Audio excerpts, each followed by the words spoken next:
All right, welcome to the next episode of the EchoCast. You guys have been enjoying these segments up to this point, and I'm sure you guys are going to get a lot to benefit out of this.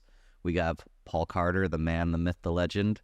He is with us today, and we're going to talk through a couple topics that you guys just asked me ad nauseum about. So I'm figuring the first topic that we should probably talk about, the one that everybody wants to know, the magic bullet of volume. Because we have that 52 sets per week study. All of these people saying, oh, you need a certain amount of higher volume with more reps in reserve, or sometimes you need deloads. And let's just clear up a bunch of these things. I'm going to let Paul take it away, and we're going to start with just a very basic overall view of things, and we'll see how technical it gets over time. If it gets too technical, I'll tell Paul to rein it back a little bit. I'll use you to reel me in. So I'm just going to start. Small words. Yeah, I'll start blasting you with the fire hydrant hose, and if you start drowning, just tell me to back the pressure off a little bit, and of course, goes from there. Of course. All right, so go ahead. All right, so first things first. What is the magic sets per week per muscle? Okay, so let's start with something a bit. That's actually a good question, because I get misquoted. You don't get misquoted on social media, do you? I don't think it's ever happened. No, not once. People repeat you exactly in the context that you said it and whatever. Perfectly. So what is it that you have heard that I've said about what's the optimal number of sets for a muscle group in a session? Have you ever heard this? Okay, so I have heard, and this is what I've heard from other people, is that Paul says 4 sets per week per muscle group, and then if you're not progressing, work your way up from there. And that's basically it. Okay. That's the one that I get quoted to the most often, and I also get quoted 1 RIR, no lengthened partials ever, and that they're useless. Like that. Those are the things that I hear the most. My favorite words from the kids that they use are always worthless, useless. Mm-hmm. Those, they have no applicable, meaning in our training at all. So with the volume one, I'm continuously misquoted on the volume one, because what I've actually said is what we have seen in the research, when you separate all of the research out by rest periods. So on one side of this, we have shorter rest periods, anything that's 90 seconds or under. And then we have longer rest periods, which are 2 minutes or 3 minutes or something like that, right? So there's definitely some stuff with the metabolite clearance that happens between that 90-second mark and that 2-minute mark that basically allows for greater motor unit recruitment after kind of that 2-minute mark. So it's a relatively quick clearance of metabolites between that 30-second period. So there's a pretty big difference that what's going on there recovery-wise between 90 seconds and 2 minutes. But in all of the data where we split that out and we're looking at what does it look like when we're kind of getting the maximal amount of either myofibril protein synthesis, which is what we need, right? That's the cellular response that we need for myofibril addition. So what is it that we're... Do you want to explain to them what myofibril... What? Like they will. It's okay. So we got to start. We got to start slow. We got to start slow. Okay. Myofibrils. Okay. So what are we talking about? If we're talking about actually growing muscle, when we're talking about the cellular processes that cause us to get bigger muscles, right? So when we're talking about that, somewhere around 6 to 8 sets looks to be the utmost plateau. For everything after that is going to be a point of diminishing return. 6 to 8 sets to failure, to failure for muscle in a session. Mm-hmm. Now, everybody's going to have a degree of independent variability when it comes to frequency, and they don't like to hear that because they just want us to tell them train a muscle group once a week or twice a week or 3 times a week or whatever, just like that. I'm like, I'm not going to tell you that. I'm going to tell you based on all of the data I've looked at. I generally say 5 to 7 days is kind of what it looks like. And if you want to train a little more frequently, then you just kind of have to back off the number of working sets that you're going to have, right? So it's better to start at a lower volume tier and see how much progressive overload is occurring. So when you hear that the number 4, somewhere around 3 or 4 sets for a muscle in a session is kind of like a good place to start, because you have to have a starting point, right? Sure. If you wanted to start at 1 set, that's cool. You could do 1 set and repeat that every so many days and just see what happens. There's nothing wrong with doing any of these things. And I think it's almost like a lot of the young guys, they struggle more with what I'd say asking for forgiveness rather than permission, because it's totally okay to go in the gym and say, I'm going to do one set for a muscle group every so many days and just see what my progressive overload looks like. And then I'm going to add a set after so many weeks and see, does it go up? Does it just stay the same? What happens? And that's a lot of what I did when I was younger. I would play around with training and programming and less volume, more volume, all that kind of stuff to find out where I felt like, where's kind of my sweet spot where I feel like I'm getting that really good amount of progress that's, pretty steady. And that I also, there's the component of just wanting to be in the gym and training hard. And I think that those are kind of underrated principles, like the whole, Absolutely. we actually have some research on that where they looked at guys and said, okay, we're going to give you a structured routine, and then you have to train this many days a week using these exercises. And then they had the other group that could train the same amount of days a week, but they got to pick their own exercises, and guess who made the most progress? Yeah. So there's definitely a thing for having autonomy in your training, being like, I train this way because I like to do it. And if you like to do it, you'll have a higher degree of motivation. If you have a higher degree of motivation, you're going to train harder. If you train harder and have a higher degree of effort, you can have higher motor unit recruitment. You're going to actually activate more fibers that you can mechanically load. You're going to grow better. So there's your whole mechanistic approach. Now, all of that works just from I like to do it thing. Yeah. So all of that stuff matters. So the volume thing, I really think it's a never ending. This is what I really feel like, Joel. I think that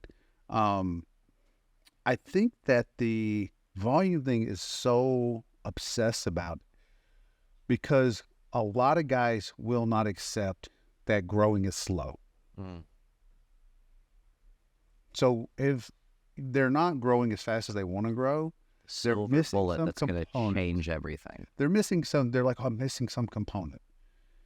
And for the most part, I think everybody's got access to all the same stuff I do, right? And at some point, you're gonna have to go in and actually try some stuff out, Right. But I mean, I had a dude tell me the other day. He literally told me, he DM'd me. He's like, tell me how many sets for arms I gotta do. Don't give me your range bullshit. You tell me how many weeks. He got blocked. I'm like, You're not going to just tell me what to tell you. I'm saying I can give you a range because I cannot tell you 5 sets are magically going to add an inch to your arms, right? Right. Like nobody can tell you that. Right. So when I say that using a 2-minute rest period or a 3-minute rest period, the plateau, not the optimal, but the plateau, meaning that's about where you're going to get to before anything more than that is just a point of diminishing returns. Then somewhere around 6 sets, 7 sets, somewhere in that range is about where you get to, where anything past that tends to incur more muscle damage, which actually takes away from that cellular process that gives us larger muscles and goes towards repair. Okay. Now, here's the interesting thing since you brought up the 52-week study. Do you remember you DM'd me? I do remember. You DM'd me. So I literally am waking up and like my phone goes off and it's like, I got a message from TNF and I'm like, what's this? And you go, look at this 52-week study. Yeah, I said you were going to have some fun because I knew a lot of people were going to be raging. I looked at it and I literally scrolled through it and I broke out my calculator, did this. And what did I tell you? That if you added up the effective reps that were actually in the study, that it came out to what we already know.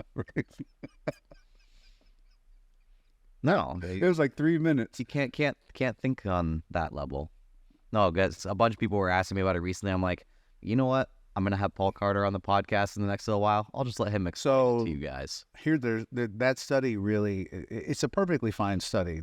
I think the researchers were trying to find some things. If you look at the cross-sectional area of all 3 groups, they didn't change significantly from each volume tier. So it was started off at 22 sets. Everybody had 22 sets a week, and then there was one group that got added. It was like basically one group got like 2 sets a week, and one group got like double the sets a week. The highest volume tier was doing 52 sets a week by the end. Yeah. And then there was a middle tier, volume tier. Then the one group stayed at 22 sets the whole time. But if you look at the cross-sectional area, they're not statistically significant difference in any of the groups. So then, But the nice, pretty graph. wait. was this. No. Trust me, that grinds my gears, bro. I It grinds my gears because the people who like to, I think it irritates me because it's disingenuous. Because it takes these young kids, and as much as I harp on them, sometimes I do love them. I love the fact that there's plenty of them out there that do want this knowledge and they do want to get better, and they're just like, just don't mislead me. And there's plenty of these a-holes out there. I feel like they just mislead these people because they have agendas. I really do. So if you look at the muscle thickness, they go, oh, look, but the muscle thickness study. And I go, do you really need for me to break my foot off in your behind on this one? Because that's what's about to happen. So muscle thickness is like a generic measurement, right? It's not accurate. It doesn't tell us like the cross-sectional area increases. It doesn't tell us the fascicle length increases. It's not telling us these exact measurements we want. No, it's a generic. Hey, this got bigger. But it doesn't account for things like edema and not contractile elements and things like that. It just says, hey, this area is larger. Well, I'm like, what do you think is larger when you do more sets? Is that you're going to end up with more muscle damage. You end up with more contractile elements. You end up with more edema that's in there. So I had one of the PhDs who was trying to prop up this study and said, well, they took the measurement 72 hours. I was like, do you need for me to show you all the multitude of research that we have where it says that muscle damage can peak 4 to 6 days after the last training session? But you were also ramping volume in the groups that saw the increased muscle thickness, which clearly they had edema that hadn't cleared out yet. So people always point me to one study. I can't remember who it's by, but they always point me to one study that said that edema should be gone by 48 hours.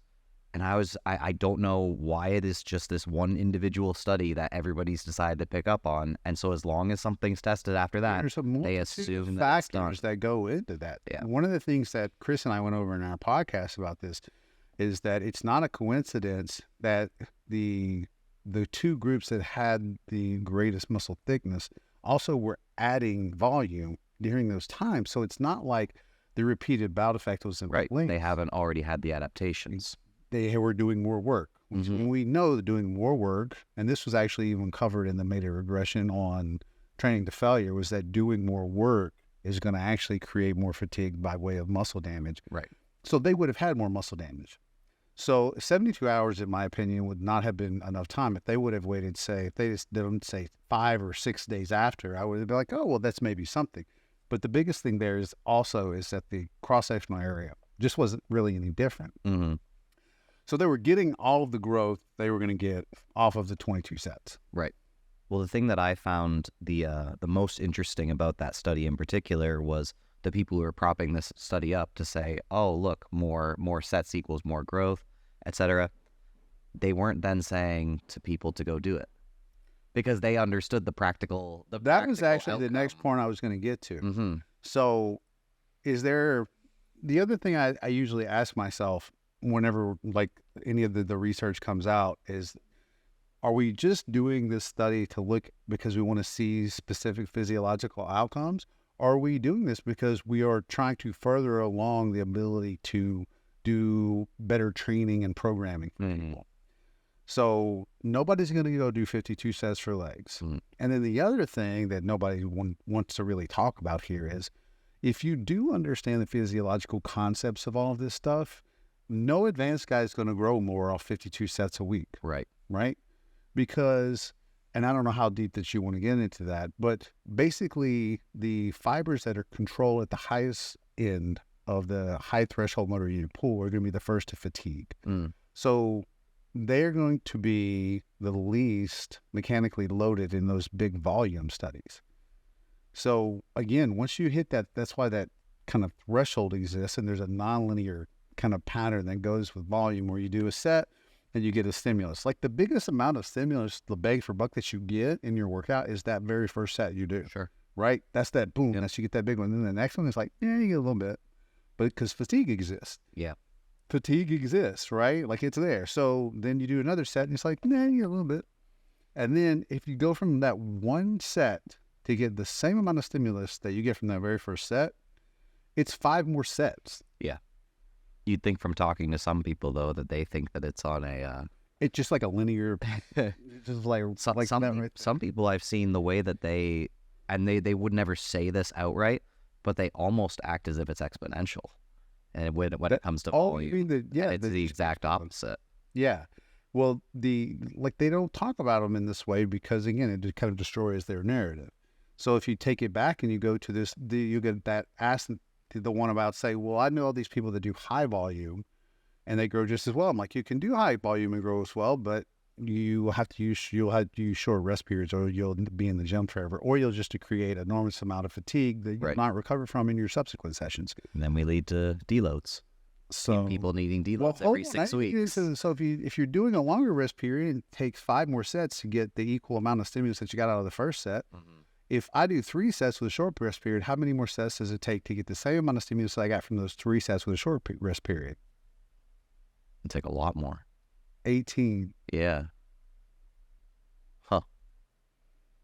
So when you say, like, the body's pretty funny about, you can't really hack it or trick it. Mm-hmm. So if you look at, say, how much work you could get done in, say, like an hour, if you're taking short or long rest periods, the plateaus end up being from the cellular response mechanisms. Like, if you extrapolate them out and look at them together, it's the same places. So, like, if you want to do a bunch of sets because you like training that way, take your short rest periods. But if you want to use sets with longer rest periods, you don't have to do very many to actually get to that plateau of stimulus. And that's kind of the thing that's been misleading, because we had all of that research done for all of those years, and they said, oh, look, the higher volume tiers, they create so much more muscle growth. But it was, if you just break them down and go, the first place I would start going is I would go, what's the rest period? Yeah. And as soon as you start looking and go, what's the rest period? What's the rest period? And as soon as you find the ones that would use short rest periods, of course, the higher volume tiers would have more hypertrophy, right? Because when you have those shorter rest periods, you don't have enough clearance time for the metabolites, mm-hmm. which means you got to do a lot more work to get the same amount of myofibrillar protein synthesis. Mm-hmm. So, but when you're allowing that to clear out, you get to recruit those higher threshold motor units each subsequent set. So you get there very quickly. So that threshold comes very quickly. So otherwise, you got to do a butt ton of sets with those short rest periods. I would ask, so going off of that, I would ask something that a lot of people ask me about. Because for myself, I've noticed that 2-minute rest periods, especially if I'm doing an exercise that's fairly taxing, I very rarely take 2 minutes rest. It's almost always getting closer to 3+. Would you say that most of that would be psychological in the extra benefits that I feel like I might receive from that? Or would there actually be me needing that extra time to actually get the most out of those sets? So it really comes back to, what exercise were you doing? Squats. Let's say a fairly heavy squat. So if you did a fairly heavy squat, for how many reps? About 6 or 7. Right. So if you have cardiorespiratory demands that are still in place, that can be a negative feedback to basically the central motor command in the brain that can limit motor unit recruitment.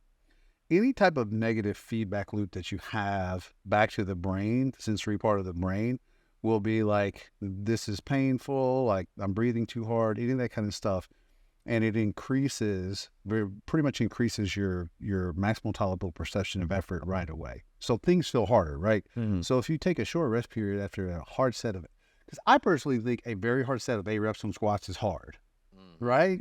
Very hard. Like, because basically you're that 6th one's really hard, and then you're going to take a few deep breaths and knock out those last 2. Yeah. So you're breathing pretty heavy there. So you take 4 minutes rest, maybe 5. Oh yeah, absolutely. Exactly. So you don't want to be in any type of cardiorespiratory debt going into the next one. You want to at least be able to be kind of breathing normally. Right. You don't want anything from like a cardiorespiratory demand to be causing an interference effect for the next set. So as I was talking about before, metabolites clear out pretty fast, and those cause an afferent feedback that is a negative feedback that causes us to have a reduction in motor unit recruitment too. So if you're taking that longer rest between something like periodic squats, like you're doing squats for sets of like 6 to 8, you're going to want to go ahead and just make sure you're recovered. So I don't think you have to put yourself on a timer and that there's something magical. You're like 3 minutes. And I have people ask me that. There's like, is there anything negative about taking 5? And I'm like, no. If we're looking at the one area that we've looked at is post-activation potentiation. Mm-hmm. And that is like after the set, how long Do the myosin heads stay in a leveraged position to basically allow us to have much stronger contractions? Probably start to decline a little bit after 5 minutes. Okay. So anything more than 5 minutes, and I think there is some research saying that it might be a little longer, but like you're within the workout. If you're doing a hard set of squats, a hard set of leg press, something that taxed you, from a cardiorespiratory standpoint, 5 or 6 minutes is fine. I don't think there's definitely not a negative impact there. Okay. So that's where I would be with that. So what I was basically trying to get at with that is, do you feel like if there's a study that examines leg growth, quad growth, and they're giving these subjects only 2 minutes rest time, and then do you think that for a particular muscle group like the quads could be something that negatively influences the hypertrophic outcomes because it's only 2 minutes, or do you think that that's enough time for them to get the reading that they're looking for out of the study? Well, that would be like you'd have to come back and weigh like what's what is the training status of the subjects they use. And so then if we take, and you should know this from like working with people, you can put like kind of a novice noob and have them do an all-out set of squats of like 6 to 8, and they're fine. Like It's weird. a minute later, I'm like, what is happening right now? Right. So they're fine like a minute later. Yeah. Right? But like if you've ever gone in and with a train with you, like we go in and we do legs, and we're getting psyched up for a set of hacks or something, and we do like an all-out set of 8, I'm going to be sitting, give me some time to sit on the bench after for the next, like you said, 4 to 6 minutes. Yeah. So it's very different. So if you're looking at a study like that, then the other thing I'll go in and I'll go, let me look at these subjects. Like, who are they using? Do they squat half their body weight or 2 times it? I had one study I looked at that was included in a meta-analysis, and Chris and I we're about to go on a rampage about one of the meta-analysis and regressions that happened and some of the stuff that met the inclusion criteria, because some of this stuff is pretty bad. Okay. One of them was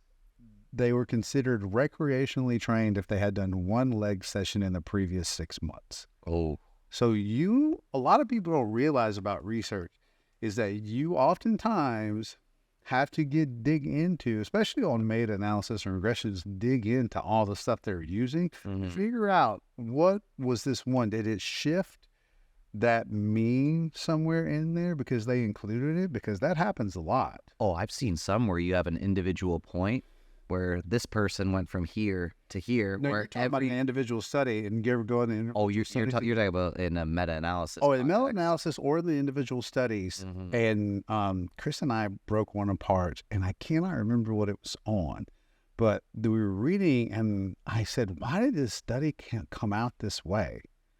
And we were looking down at it, and I go, look at that gray dot. There was one person in the whole training group that was so far outside the spectrum that it moved basically the whole average mean for the group. Right. A lot of people do not understand how some of these. So once you include that study, like in a meta-analysis, if it has a shifting momentum and that kind of stuff, it's literally because of that one dude. Right. So sometimes you have to get into this stuff. But getting back to that, as you were talking about the 2 minutes and stuff, am I looking at the training status of somebody who squats double body weight for a set of 6 to 8, or am I looking at somebody who's just been in the gym for a month, or that has done one leg session in the last 6 months? So what am I looking at in terms of if I do a quad study and it's a 2-minute rest, because I think the 52 sets a week was 2 minutes rest, and those were supposed to be well-trained people.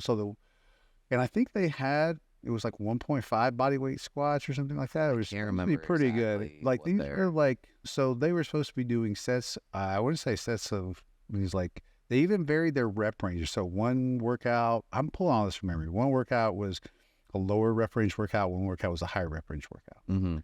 So sometimes I don't really know, because for example, there was a study, it was the Schoenfeld study that was done years ago on the higher volume tiers, where they were supposedly doing 5 sets of squats of 10 reps with 90 seconds rest to failure, and then like 5 sets of leg extensions. Yeah. And nobody's doing that. Right. Nobody's doing that. Well, I don't want to throw anybody under the bus necessarily, but I remember seeing a popular researcher doing a set to failure as a demonstration, and it was the furthest thing from failure.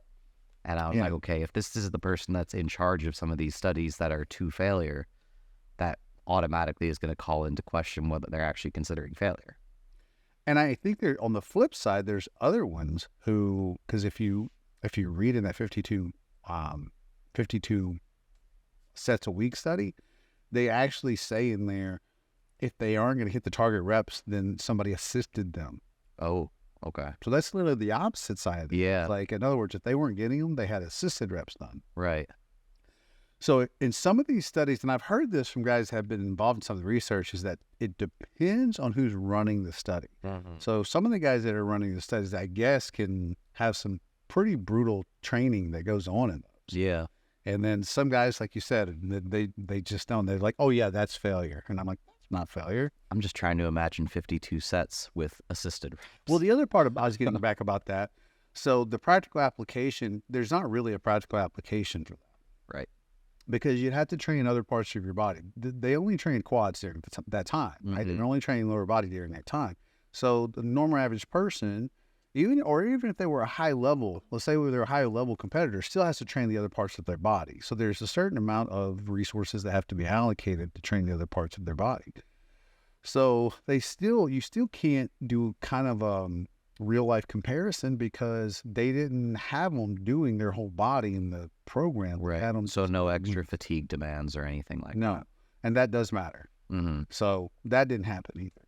So, but the volume thing is, I think most guys need to stop believing that they're, no matter how many times we say this or how much content you can make on it or whatever, is to try your best to get out of your head that there's some magical number of sets that are going to suddenly expedite your process and get you past this plateau that you're stuck in, or speed up your gains at a rate that you're going to finally be happy with. I don't look, until you get on the sauce, you're probably not going to be moving along at a rate that you're happy with. Right. Like as an natty guy, and I was natty 20 years, and I mean I can speak from the heart about that. So,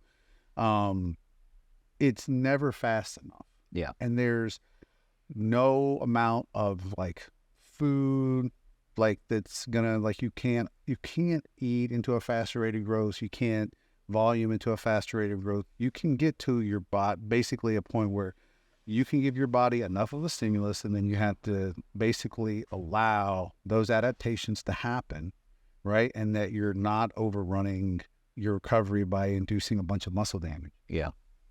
So that's pretty much when I say my volume recommendations are, the lowest end is, I think, somewhere around, and then I always try to use the research here. But one of my favorite studies is they took these guys, they were doing around 24 sets of legs in a week, 27 sets of legs in a week, which is a lot. And then they reduced it all the way back to, it was 9 sets in a week. And then they still kept gaining, which means that the 9 sets were, if you go look at this one, so it was a young group and it was an old group, and they had them do both. So they had them deload, reduce training volume, and then deload at one point. And then it was like 27 sets for legs in the week. And then they had them reduce it back to 9 sets, and they kept growing at 9 sets for the week. So then they had them reduce it back to 3 sets a week. So they went from training, it was like 3 times a week, 3 exercises for 3 sets, do the math on that. And then Right. they went to doing 3 times a week, 1 set for those 3 exercises. Yeah, so it was 9. And then they finally go just once a week for each one of those sets. And then everybody maintained. So even at 3 sets a week, they were maintaining everything they got off the 27 sets. Right. So it takes so little to just keep what you got. Yeah. So little. You can literally go in and do a few hard sets for the week and keep your stuff. Yeah. Right? And a lot of people freak out about that. I'm like, if you're just trying to maintain where you're at, it takes very, very little. Yeah.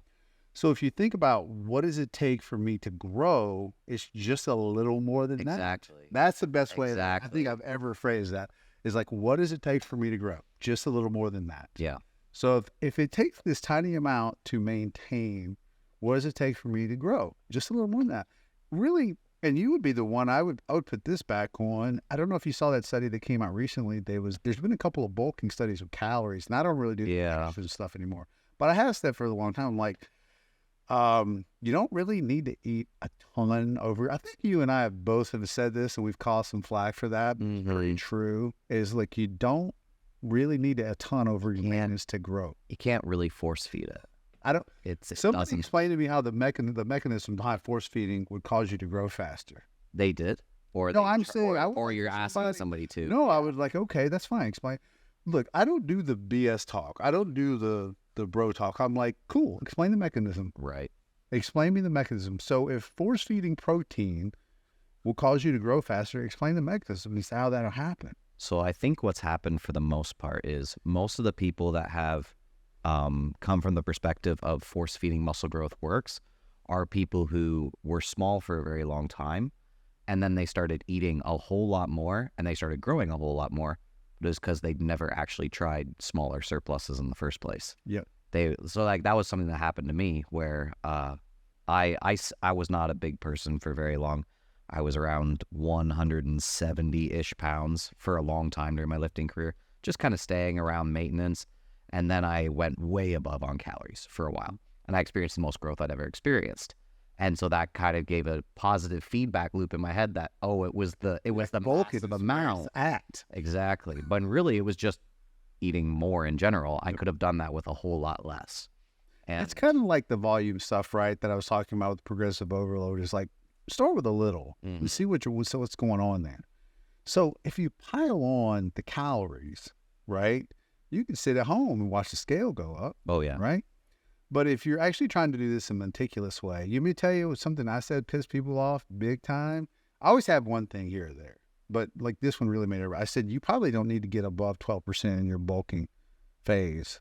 Oh yeah, that would get That got everybody so mad. And then somebody was like, everybody's individually different. I was like, tell me what happens physiologically at higher body fat levels that makes you grow faster. Right? Because I don't think, and I would budge and say probably 12 to 15 is probably a better range. But 12% body fat is lean, but that's not sustainable. 12% is sustainable year round, in my opinion. Athletes do it all the time and not having crazy diets. Yeah. And my other part about that was, well, then if you do a cut, where are you going to with your cut? Are you only going to what, 9% or 10%? Because I don't feel like that's really cutting. So if you're going to do a cut, wouldn't somewhere around 7% be kind of the area you might be shooting for a cut? You would cut all the way down to 7%. Why not? I know for me from personal experience, it also might have to do with the fact that we're considering different things to be 7%. So that probably is where we should start. Okay. Because for when I take a look at a person who's 7%, they are pretty much stage ready. Very close. Yeah. And I know that's what I think of as a cut. I think to me, a cut is getting very close to being stage ready. From what I've experienced for myself, testing my levels all the way through, cutting, bulking, etc. For me, once I start getting down to around 8-ish%, my testosterone tanks. So I think the research for Natural Zone looking at that is pretty clear. It's like once you get down around, and I think that also may have something to do with the fact that you're just hypocaloric so long as well. So I don't know what all of the mechanistic properties. There'd have to be so many things that you controlled in order to figure out the exact. To figure out that, but I think there's so many. But I do think for shooting for 7 or 8 in that range, if you're going to do a cut, because here's my thing about this. If you do a bulk and you allow yourself to get 20% body fat and you only diet down to 12%, you still really can't tell if you made significant improvements. You need to get lean enough to say, did I actually add tissue? But you also need to have an area where you're not getting so lean that you're continuing to sacrifice that tissue that you built as well, right? So it is a balancing act for people. Yeah. But the reason why I err on the side of a little bit more of being extreme is because how many guys have you seen that do the big bulk and they dial back down and there's no difference? Right. Big bulk down and down, there's no difference. Big bulk down, dial it, come back down and there's no difference. So I think staying relatively lean during your bulk is smart because you don't have to diet as long to get lean after, right? And then the other thing is you get a little bit better feedback visually if you're growing in the right places. Yeah. Because if I just throw a bunch of fat weight on, I can't tell what's going on. Mm-hmm. So if guys are really trying to figure out if their training is actually working correctly outside of the progressive overload thing, hey, is stuff really growing? I'm seeing progressive overload. Are my quads really growing, or the way I'm doing my squats actually growing my adductors and my ass, or you know what I'm saying? Like, what's really going on with my physique? Are you lean enough that I can tell? Right. Because if you just packed on a bunch of slop weight, I can't tell, and you can't either. So I think there's a balance in there of saying lean enough that you can tell during your gaining phase if your training's working, and then when you cut back down, what do I look? Do I look different now from the last time that I did this? Mm-hmm. So I think Sam Sulek kind of does a similar thing, because Sam had to be close to the 7% range in this last cut. Yeah, he never. I would say maybe a bit closer to 9-ish, but he never really. I would say he never really gets outside. I didn't see his glutes, so I can't. Exactly. It's always in the glutes. I can't see his glutes, because there's lots of dudes that get absolutely like diced around the serratus intercostal section, right? Mm-hmm. Just like fingers everywhere. And then you're like, well, what about that low back and glute area? What's that looking like? For me, it's always the low back. Yeah, but low back that's is genetic too, man. Oh, yeah. Because there's guys like Dorian couldn't have been more peeled than he was, and Dorian didn't have like super striated glutes, True. and he didn't have fat on the bottom of his feet. Yeah. Did you ever hear that story? Yeah. Where he talked about he couldn't walk because he had no fat pads. So the whole thing is that's not really like a something I think that applies to everybody that kind of gets misspoken sometimes, Mm-hmm. is that everybody carries the greatest amount of fat in their butt, and then the only way you can go by like true degrees of leanness is just looking at their ass. Yeah. Because Dorian didn't have like that super striated butt, but there's no way he could have been any leaner. Right. There's no way. Well, then you have guys like Derek Lunsford. Derek Lunsford, whose glutes are peeled all the time. But I don't think his chest had like a ton of separation, right? No. So these are like trying to apply like. But didn't you hear Rambaud describe that as the muscle's been around for longer, and that's why it looks somehow his thinner. glutes existed for his pecs. Dude. Exactly. I get hammered on social media if I ever question anything said by certain people, and I'm just like, You're meaning Haney. I'm like, you have to at least give me a reason. You have to at least give me a reason if you're going to say that's wrong. That HST7 study. I'll give Haney credit for this. I think the guys that work on him, they usually come in really good condition. Condition is amazing. I mean, he's got that down. Yeah. He took, Chris Bumstead was already one of the leadest competitors. Here's the thing, to give props when props are due, Chris, from a conditioning standpoint, ever since he's worked with Haney, looks freaking it's untouchable. It's stupid. Like, it's untouchable. And he looked good before, but his conditioning stuff, next level with Haney. Yeah, right? when you saw the differences side by side, and you're like, oh. And that ain't the training. No. That's not the training. That's like some combination of, exogenous whatever, along with the diet stuff. Exactly. So yeah, that's where part of me wonders how much of it is the diet and how much of it is the knowing which substances at which time to pull and which ones to add in. Like I would love to know. Great coaches, man, and I will 100% say, and I said that when I made the post about the study that looked at FST7 training, because the stuff that Haney says about training, like, it's not true. Like, I could sit down and take that stuff apart like all day long. Like, mechanistically, it just doesn't exist. Right. There's nothing that supports any. But does he get his guys show ready? Oh yeah. Oh yeah. Well, that's why a lot of people have said to me, they're like, if I question something he says, and they're like, you think you're a better coach then? I'm like, no, I never said that. Like, the level of conditioning I would say it's probably that he's a better coach at certain things. Exactly. I'm like, his ability to prep athletes is unmatched. It's amazing. Yeah, and there's nothing wrong with saying that. But I'm saying if you were to put me in a room with him and you were to allow me to ask him questions mechanistically why these things work. Right. Yeah, they don't. Yeah, they don't work that way. So, and they tested that in the study, and there's a multitude of things. I mean, I already knew the outcomes before they did the study. So, I think it should be okay if you're going to put yourself out there. Don't attack the person. I've never attacked them as a person. Mm-hmm. I generally don't make content like attacking people. Mm-hmm. Generally, people make content attacking me. Oh, yeah. right? You've had the same. So, like, I don't make content attacking people, but I make a content debunking ridiculous ideas Right. or stuff that's just not true. Mhm. But that tends, people have emotional attachments to training programs. They have emotional attachments to other people that they aspire either to be like or look up to, and then whatever they say, they have emotional attachments. A lot of that's tribalism, dude. Oh, big That's time. tribalism. So they're like, this doctor put a name behind it. Doctor said this and that, so it has to be true. And you don't have a PhD, so you don't know, and blah, blah, blah. I'm like, okay, so have Mr. Doctor here explain to me why all these mechanisms have never been supported in any of the research. Yeah. Like, Yeah. I think it was just this past year. I don't know if you saw where I shared that, but it was like, I think metabolic stress is finally dead. I don't know. I still hear it brought up. I think it's finally getting there though, because and I've been well ahead of the curve on pretty much most of these. But Stu Phillips, who's like he's one of my favorite researchers. He's done some of the best research we've had done in the last 6 to 8 years on all of these topics. And he made that Instagram post. He's like, metabolic stress doesn't cause muscle growth. No serious researcher has ever believed that. And I was like, I'm going to repost that.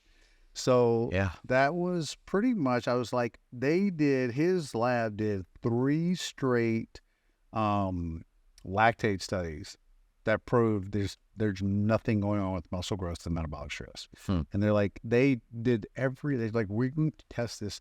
They had one of them was a combination of rats and people in the study. And we've tested at every way possible. Yeah. So some of those, like I said, people get emotional attachments because Dr. So-and-so said that does feel muscle. So, and he's got a PhD, so he knows it. He's an expert. I'm like, Right. Huberman's got a PhD too. And Oh yeah. There's been multiple things that I've pointed out that he's said, and I'm like, no, because of this, and this. Who are you to question? Who are you to question? It's like, it doesn't matter. It doesn't matter who you are. If you can't actually address the points made, what does it matter who's saying? But that's what I mean by the tribalism. You got your own tribe. They tag. I love hate relationship. Love hate relationship with They it. tag you in all my shit. I'm like, you guys don't. NF's my boy, but you guys don't have to. You can probably tell everybody here. I do like kind of like a minor mentorship with you with stuff Absolutely. behind the scenes. And Absolutely. and I'm not taking away from you and any. You're a very smart guy. But you have areas that you're more studied up on than me. I have areas like I will you defer to me on nutrition and stuff like that. Yeah. Here's the thing. Another thing that I think people don't want to do or either don't do is I would just say, like, because I stopped reading about dietary and nutritional stuff years ago because it just doesn't interest me anymore. And you can still address that stuff. So if somebody has something, I'll say, go to you or go to Alan Aragon or go to Joe Agu. Go to somebody else, but don't ask me. I have clients who ask me various questions. I'm like, well, I know Paul's already made a really good video on that topic. Copy link, send it over to them. You don't need me to explain in the exact same thing that somebody else has already done a really good job of. The biggest thing, I think, a big part of growth, personal growth, emotional growth, professional growth, is knowing, or you hope, is getting to a place where you're like, I want to know as much as possible as I can about just these few select subjects because there's way too much stuff to know. Overall, I'm never going to know it all. And I actually figured that out. That's the whole Dunning-Kruger thing, right? Yeah. So it's like when you don't know anything, you got that big full chest, right? That's most of the TikTok kids. Don't know anything, but they talk like they're like absolute like behemoths. They heard it yesterday. Yeah. So then you start hitting that like that bell curve coming down where you're like, yeah, I really don't know shit. And then by the time that you actually really do know a lot of stuff, you realize how much there is. Oh, it's overwhelming. Yeah. When I was a computer engineer and I had done that for a long time, I come a point, it was probably about 3 years in, I thought I was big shit, right? And then by the time I was in my 12th year or whatever, I was like, there's just so much to know. I just can't know it all. So years ago, I was able to pretty much do that with physiology, biomechanics and stuff. I'm like, I can't know everything. So I really want to know this though. Yeah. I want to be the best in the world at these things. And there was a funny conversation between us. And you played me like a really good compliment. He's like, you don't think you already are? Like, no, there's so much to know. Like, I'll have conversations with Chris. Most of the time, Chris Beardsley. Yep. Like, we talk weekly, and I feel super fortunate that Chris has kind of been my mentor the last few years, and now we work together and do everything. I think he and I usually talk at a level that I can't talk to other people about. Oh, of course. And then you're like, well, don't you think you're the best already? I'm like, no. I'm like, sometimes Chris and I'll have a conversation and I'll be like, okay, I'm still way behind. Right. But then he'll tell me he's reading stuff from some other guy. He's like, this is a hard read. I'm like, I don't even want to know about that. Like, if you're telling me that's a hard read, I don't want to know. Yeah. There's always somebody. And the thing is, pick if you're going to do something, find somebody smarter than you. Absolutely. Don't make them your enemy. Be like, that dude's smarter than me. I want to learn from that guy. I want to befriend that guy. Yeah. People don't realize, like, in the background, a lot of the topics I speak on, I have friends that are really, really smart in each one of these topics. Right. And if I don't know what I'm talking about there, I go to them and I learn from them so that I can relay quality information. And I feel like everybody needs to do that in some regard, because you can't be the best in every aspect. Find whatever It's not feels possible. like I really, really like, enjoy, and have a lot of passion about this one. Who is the best at it? Yep. I think that's like the ultimate key, because we were having this sidebar conversation about people like, how do I get famous on social media or Instagram or whatever? I never had those aspirations. Charles Pollock, one of my mentors who we talked about, Charles always told me, he's like, set your life out and learn as much as you can and grow your knowledge base as wide and deep as you can. Mm-hmm. Everything else will take care of itself. Oh, yeah, absolutely. And you can't really do that if you're spread out so far all over the place. And that's why not a lot of things get my gears going, despite the fact of what people think about either how I respond online or whatever, or my energy. We've been together all day. Like, at this point, you can see. Yeah. It's not like No issue. Right. Not that there ever would be, but I mean, one of the things that gets my gears going is when some of these guys with PhDs who don't do anything in this area start chiming in as experts on this area. I'm like, dude, does eating food make me an expert in nutrition? Right? Yeah. Going to the gym, if you have a PhD and you go to the gym, that doesn't make you an expert in knowing everything about either strength development or hypertrophy or athleticism. Right. Right? I'm a member of a flag football team on the weekends. I'm not. But if I was, could I suddenly say, football expert, athletic training expert? Yeah. No. There's other things that come into play. And I also think we're kind of living in a time and age where now, like as far as exercise science goes, the PhD stuff is so watered down at this point anyway. Right. They're so far behind where the actual data is. When I have conversations with PhDs, I'm just like, bro, like, you're literally 10 years behind the research right now. Yeah. Yeah. I think you even see that for yourself in interactions. I've seen it. We had that conversation about somebody coming in. There's PhDs out there absolutely do not know the science. Well, part of the problem, oh man, okay. Unfortunately, we could keep talking about the subject, but due to time limitations, we're gonna have to leave it for another time. But was pretty simple. Oh yeah, I think we got off on some tangents, but the volume one was pretty straightforward. I'm gonna leave you off with one question, and it's not for a long explanation. Okay. Just, if a person is more advanced, will they require less or more volume? In a general sense, not obviously there's individual circumstances that could vary, but volume is not the right question. Okay. If a person is more advanced and they're trying to eke out that last 3 to 5 pounds or whatever it is in muscle mass, it's not so much about the volume. I will say typically they will need less volume, but it will be more important that they're figuring out ways to access motor units that they have not been accessing, because those are going to activate fibers they haven't grown yet. Okay.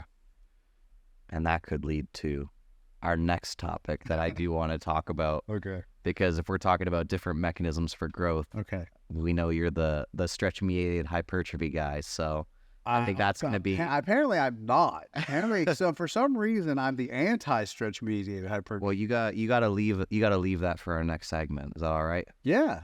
All right. Yeah, okay. Well, thanks for joining us, guys, and we'll definitely have Paul back on here, and we'll talk through some more of that stuff.